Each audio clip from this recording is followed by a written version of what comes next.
Hey, what's going on, everybody? In the flow of prosperity with me? I really hope so.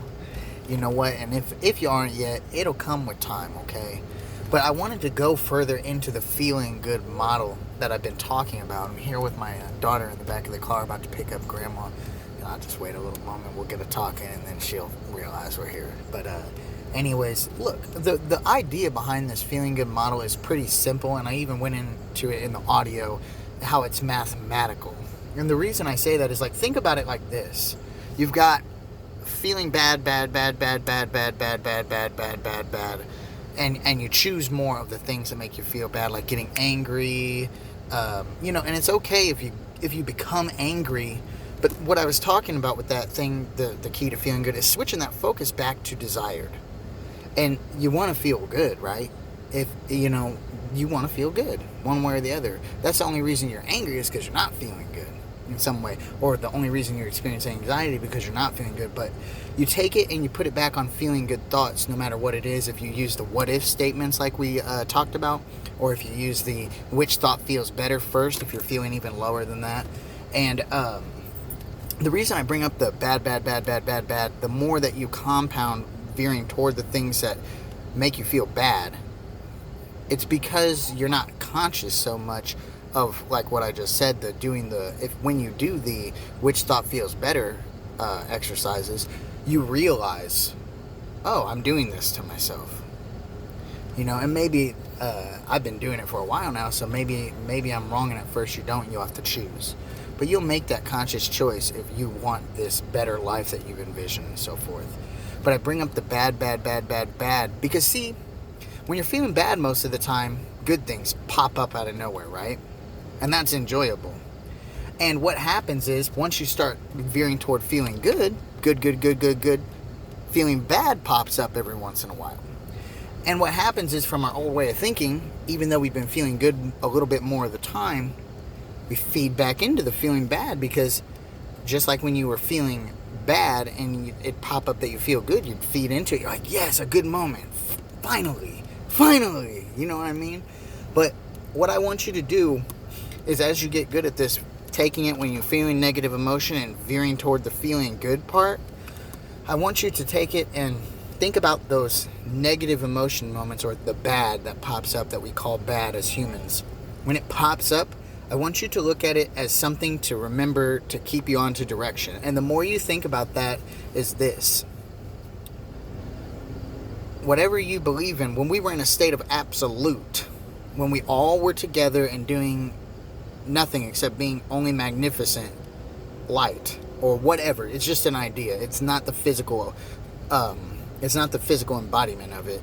It's just the idea. When we were all one and in the absolute, where there was no problems, but there was also no expansion, no looking at things and being like, oh, that is just so beautiful, because you were it. You were everything and all.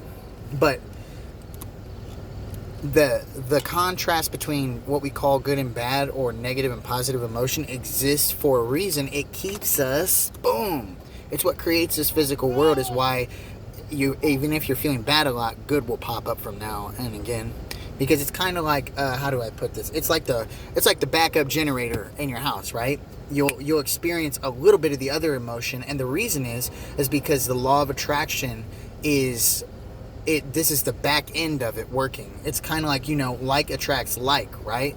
But when we live here, like is all of it, like even the negative and positive emotion.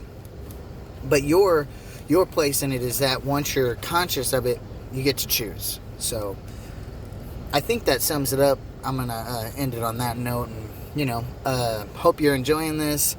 I'm definitely enjoying putting it together. I know that this right here, when it's put in to your mind and it's meditated upon, I know, and when I say meditated, I'm not talking about the sitting down part as much, but it helps there too. But I'm just talking about when you kind of get to sit back and go over it in your mind and be like, what am I getting from this?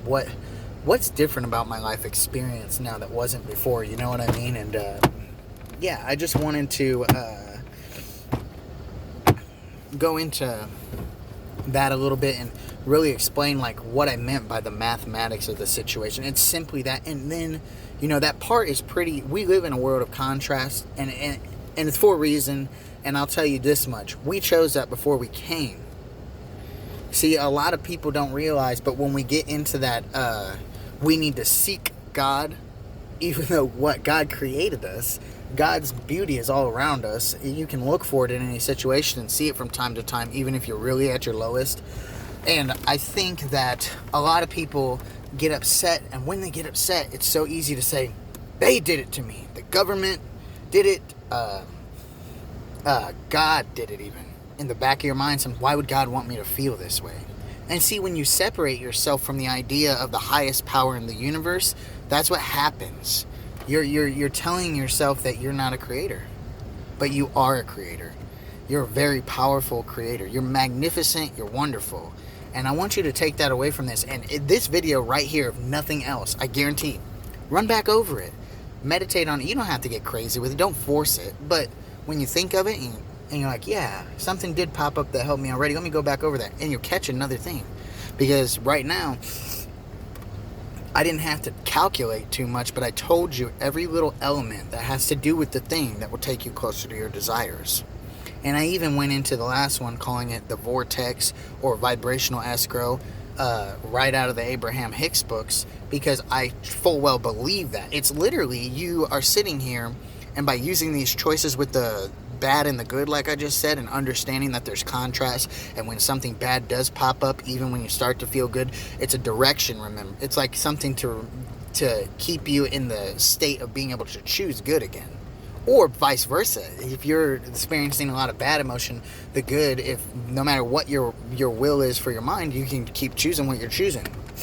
But I think it's pretty obvious that deep down inside of us, the reason we're upset is usually because we want to be experiencing good. But when we get rid of the resentment of the bad effects of living in a physical world, which is all that it is, it only happens from time to time. Like, if a meteorite came out of the sky and just whacked me in the head right now, of course, maybe I'm not going to enjoy that. Of course I'm not. But it's a necessary component one way or the other. And without it, we wouldn't even get to be here and find a person that we fall in love with.